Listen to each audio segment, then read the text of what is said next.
and it's a famous verse. So it's on page 290. We can look together. Let us chant that together. It says here, Bhoktaram yagya tapasam sarvaloka maheshwaram suridam sarvabhutanam yatva mam shantim richati.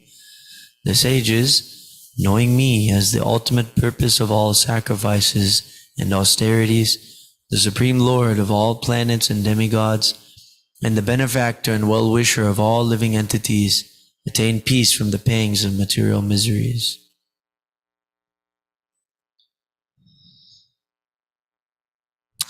So, Krishna here, he is stating that actually, he is actually the beneficiary. We're meant to perform activities, yagya and tapasya, for him. Now, Prabhupada mentioned, if we go to Krishna with a material desire, that's called intelligence. Say we want some big money, or we want to look good, or we want some nice wife or something, which is actually going to fade away in a little bit of time, Little time comes, then all of this stuff will go, right? So devotees,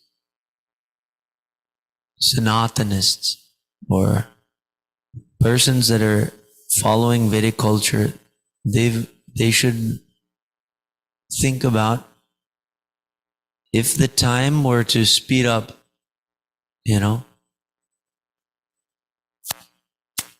what would happen? What is the value of my endeavor now? I may work very hard now, but if I were to speed the time up, I accumulated so much wealth. Now all my wealth is for somebody else, right? So if all my pleasure, all my time and energy is just for getting that in my pocket now, speed the time up, fast forward a little bit, then that's it, right? So this is called prayas, some temporary benefit, prayas. Then there's called shreyas, that means long term. Actually, if only I could keep this meditation, prayas versus shreyas, every second, shreyas versus prayas. Okay, if only, because I already heard what is shreyas. Krishna is telling me what is shreyas. Krishna is saying, hey, you should come back to me. Let us go to Sanatan Dham, right? Let's go to the eternal world. Let us not stay here. Try to be happy here only, right? Prayas is be happy right now. But then you also get a little sting, right?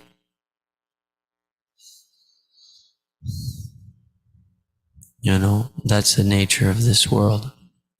But if we act for Krishna, if we recognize he's enjoyer, he's meant to be happy, I can just be a servant, das.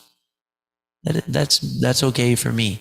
I'll be happy to be das or dasanudasa, right? Let him be, bhoktaram. He's the one to enjoy.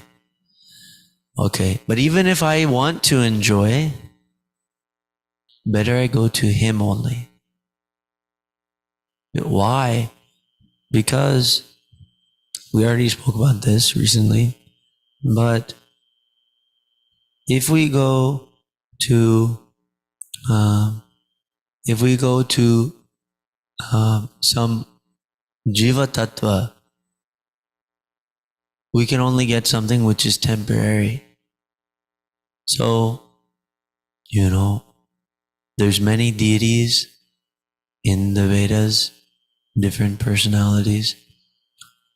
and Devatas, these persons, they're in the same category we are. They just have much more, opulence, right? Much more opulence. So they may be able to give us something, but what they can give will fade in time. So Krishna, many times in Gita, he speaks that intelligent persons, they worship me because I give the best benefit. So Krishna is called Mukunda.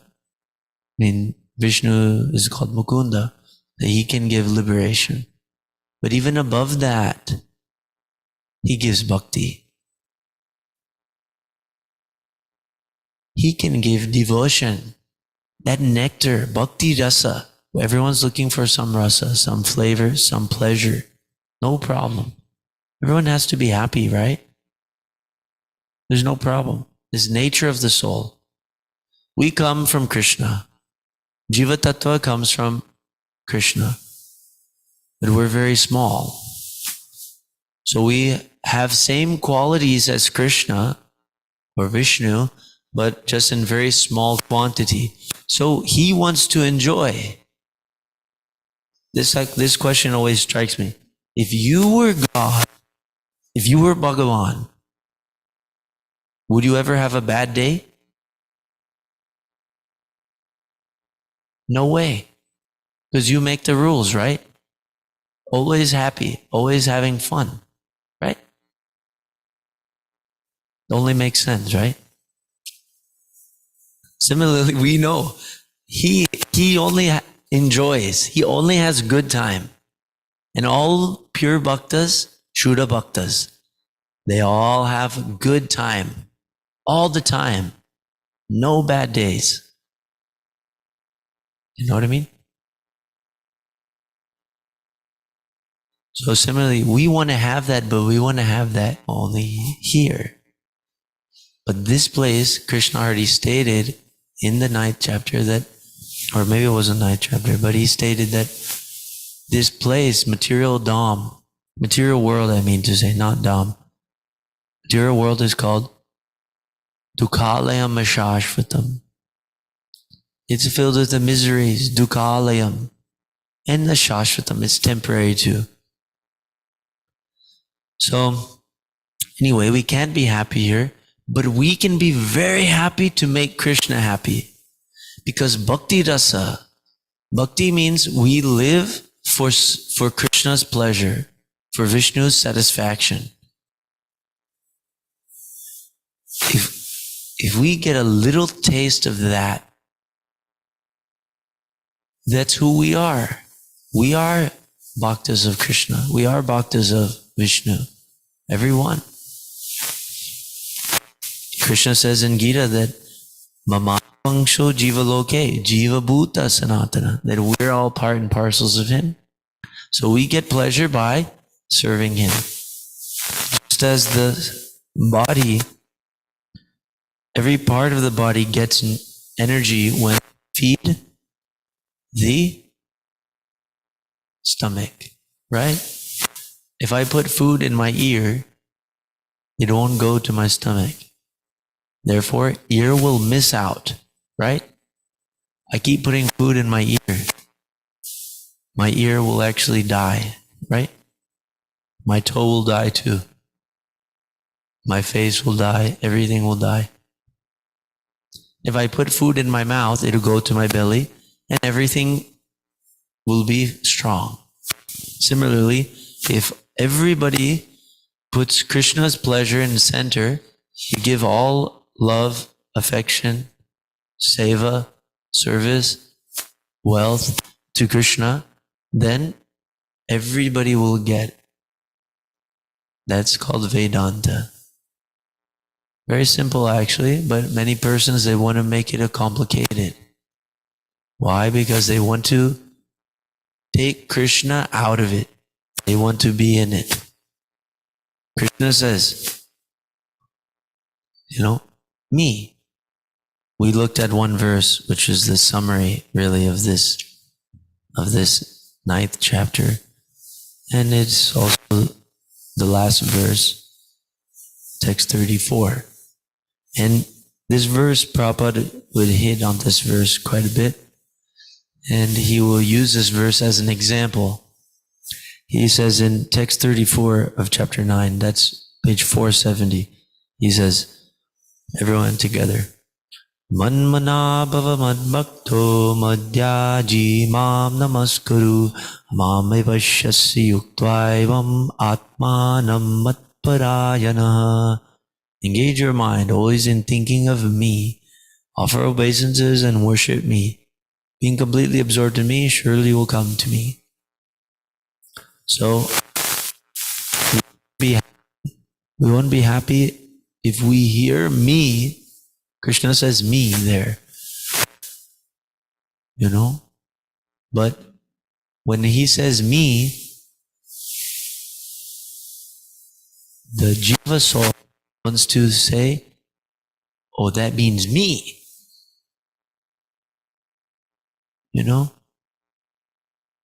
Everyone should worship me. But Krishna is saying, but when Krishna says, is not a Maya. When I say, that's called Maya. Right? When I say, everybody worship me, you should actually think of me. I should be on your mind. I should actually be the beneficiary of your activities. You should work to please me. You should offer me obeisances. That's called Maya. But when Krishna says it, that's called mercy. Actually, that's a mercy. He's giving a way to become free from suffering. He's not proud. He's not puffed up. He's not rascaldom for Krishna to say it, because he's factually the center of the creator, the designer, the orchestrator. Yeah, sure. So let's read the purport to the 34th verse.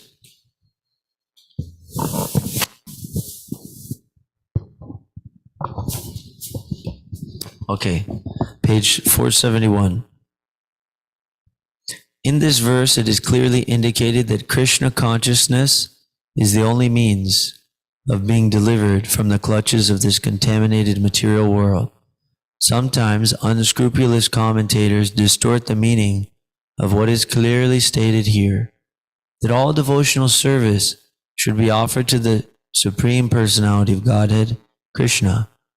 Unfortunately, unscrupulous commentators divert the mind of the reader to that which is not at all feasible. Such commentators do not know that there is no difference between Krishna's mind and Krishna. Krishna is,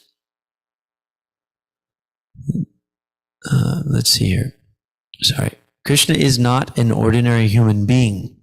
He is absolute truth. His body, mind, and he himself are one and absolute. It is stated in the Kurma Purana, as it is quoted by Bhakti Siddhanta Saraswati Goswami in his Anubhashya comments on Chaitanya Charitamrita, 5th chapter, Adi Leela, verses 41 through 48. Quote, Deha dehi vibbedzo yang nevesh neshvare vidyate kvachit. End quote. Which means that there is no difference in Krishna, the Supreme Lord, between himself and his body. But because they do not know this science of Krishna, the commentators hide Krishna and divide his personality from his mind or from his form, from his body. Although this is sheer ignorance of the science of Krishna, some men make profit out of misleading the people.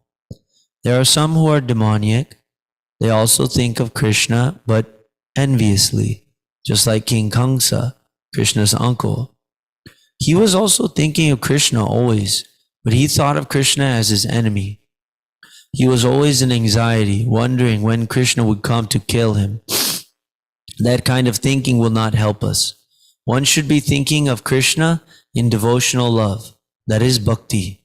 One should cultivate the knowledge of Krishna continually. What is that favorable cultivation? It is to learn from a bona fide teacher. Krishna is the Supreme Personality of Godhead, and we have several times explained that his body is not material, but is eternal, blissful knowledge. This kind of talk about Krishna will help one become a devotee. Otherwise, understanding Krishna from the wrong source will prove fruitless. One should therefore engage his mind in the internal form, the primal form of Krishna, with conviction in his heart that Krishna is the Supreme. He should engage himself in worship. There are hundreds and thousands of temples in India for the worship of Krishna, and devotional service is practiced there. When such practice is made, one has to offer obeisances to Krishna. One should lower his head before the deity and engage his mind, his body, his activities, everything. That will make one fully absorbed in Krishna without deviation. This will help one transfer into the Krishna Loka. One should not be deviated by unscrupulous commentators. One must engage in the 9 different processes of devotional service, beginning with hearing and chanting about Krishna. Pure devotional service is the highest achievement of human society. In the 7th and 8th chapters of Bhagavad Gita, pure devotional service to the Lord has been explained. Apart from the yoga of knowledge and mystic yoga are fruitive activities. Those who are not purely sanctified may be attracted by different features of the Lord, like the impersonal Brahmajyoti and localized Paramatma, but a pure devotee takes directly to the service of the Supreme Lord. There's a beautiful poem about Krishna in which it is clearly stated that any person who is engaged in the worship of demigods is most unintelligent and cannot achieve at any time the supreme award of Krishna. The devotee in the beginning may sometimes fall from the standard, but still he should be considered superior to all other philosophers and yogis. One who always engages in Krishna consciousness should be understood to be the perfect saintly person.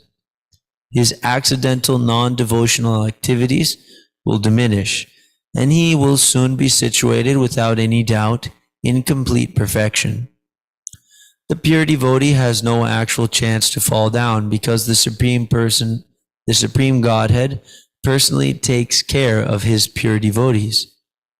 Therefore, the intelligent person should take directly to this process of Krishna consciousness and happily live in this material world.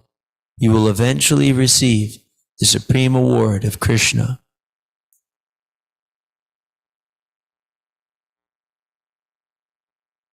So, there's many nice, clear-cut instructions here, and it would benefit us to understand the words that Prabhupada uses in these instructions.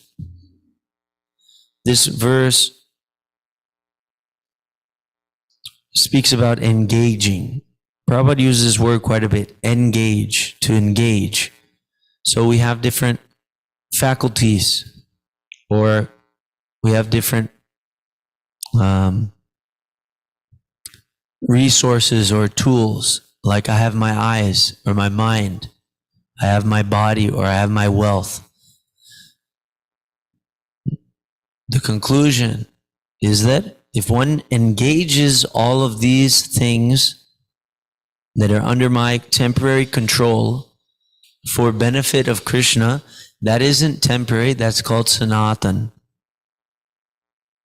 Temporarily, my body is under my control, but at a certain point I have to leave the body. Then I won't be able to control this body anymore. Temporarily, I can control. I meant to engage or utilize my temporary control of this body for the eternal person. This is called Sanatan Dharma. If I engage in Krishna's eternal service, then that becomes eternal activity. That's the best use of a bad bargain. Bad bargain is I'm here only for a little bit. Then I can get kicked out anytime, right? Not a very good bargain, because nobody wants to die. Nobody wants to get old. Nobody wants to get a disease, right? Who was praying to Krishna to get COVID a few days ago, a few weeks ago? Not very many people. You know what I mean? Nobody wants that. Actually, only very elevated devotee prays, let me die now, because now I am actually chanting your holy name. Right? Say, because we know we can die any moment. If I'm doing some seva, then I'm thinking, okay, now is the time. Then I will go back to you, Krishna. But other than that, nobody wants to die. So let us use this temporary facilities that we have in the human form of life. We've been awarded this human form of life. Gratitude for this opportunity produces enthusiasm. If we're grateful for the opportunity, then we'll see it's rare and it's not something cheap. So I should make use of it, use all my time and energy with full enthusiasm, utsaha. And we should be patient and confident. These are 6 favorable qualities that Rupa Goswami states for the cultivation of pure bhakti.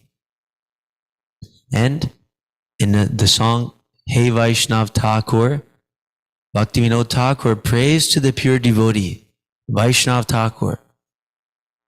You can bless me with those 6 good qualities, actually. You can actually also bless me to get rid of the 6 unfavorable qualities to pure bhakti. You can also bless me with 6 types of loving exchanges with the devotees. And you can also help me conquer the 6 Vegas, right? Urges, which are actually manifestations or the whips or the servants of the mode of passion, which are actually pulling us towards enjoyment of the temporary, the asat. The pure devotee, Vaishnav Thakur, he can bless us with those 4 blessings. And why do we want those? Because all of those things are in relation to the Sankirtan mission. In this age, our prime duty is to spread the holy name of the Lord. If we help other people chant Harinam Sankirtan, then we will achieve the perfection of our lives, and others will also get benefit, and we will experience the highest bliss. This is called Para Upakar. Highest welfare work is to give this movement. How is it so many Westerners are chanting Hare Krishna? So at first maybe it seems weird that I'm actually picking up some Bhagavad Gita, trying to explain to somebody Gita. This is Sanatan Dharma. Everybody is a soul. Everybody's birthright is to serve Krishna and understand Gita. Harinam Sankirtan movement is letting it be possible for us.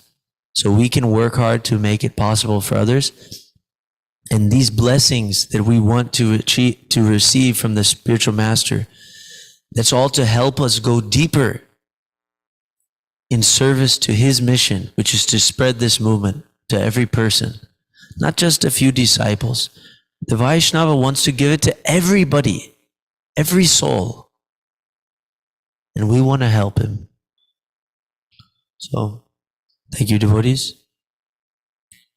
Maybe there can be some questions or some comment.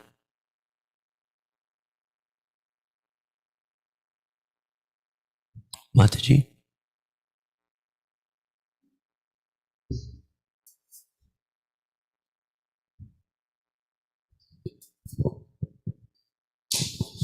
Hare Krishna. Thank you for sharing your realizations with us. You said a lot that is really inspiring and also sobering. I wanted to, can I just share some comments, if that's okay? Yes, thank you. So I wanted to tell you the verse that you were looking for, I think, was Dukalayam Shashvatam, chapter 8, verse 16, and then also chapter 8, 15, and then 16 also. And it's saying, that this world is full of miseries, this material world is full of miseries. But Krishna's, if we go back to Krishna, if we engage our mind always in thinking of Krishna, we can go back to him. But it's a lot of work. We have to understand that our love for Krishna cannot be mixed if we want to go back to him. And so I like that we read some verses today of like, if we worship the demigods, then we'll go to the demigods. But that is still in the material world. They are heavenly beings, but heaven is still, or those heavenly planets, those are still in the material world. So we might gain our, of Krishna. Like if we're a devotee of Krishna and we still want some wealth or, any of those opulences that he has, because he loves us, he'll give that to us, but that just means we'll come back to this earth and we're not guaranteed another human life. And this human life is so rare and so special. And so like you were saying, we have this Sanatan Dharma, we have to follow as humans, because a dog or a cat, they don't have this opportunity to share the holy name like we can. Sorry, that was a lot more than I thought I was going to say. And I just wanted to say one final thing. I like how Prabhupada says in the purport that you just read, chapter 9, verse 34, he says at the end of the purport here, the devotee in the beginning may sometimes fall from the standard, but still he should be considered superior to all other philosophers and yogis. One who always engages in Krishna consciousness should be understood to be the perfect saintly person. His accidental, non-devotional activities will diminish, and he will soon be situated without any doubt in complete perfection. I just really appreciated how Prabhupada said that. It's like a forgiving verse. He's saying, just keep trying, Okay, I'll stop. Hare Krishna. Thank you. So, we gotta keep trying, and we will achieve the perfection. But one thing to note is that if we always take guidance from Krishna's devotees, then we'll never go too far off. And so let us always stick to the association of devotees and humbly ask for guidance on this path, and we'll be safe in devotional service. Srimad Bhagavad Gita ki jai, Srila Prabhupada ki jai. All glories to the devotees.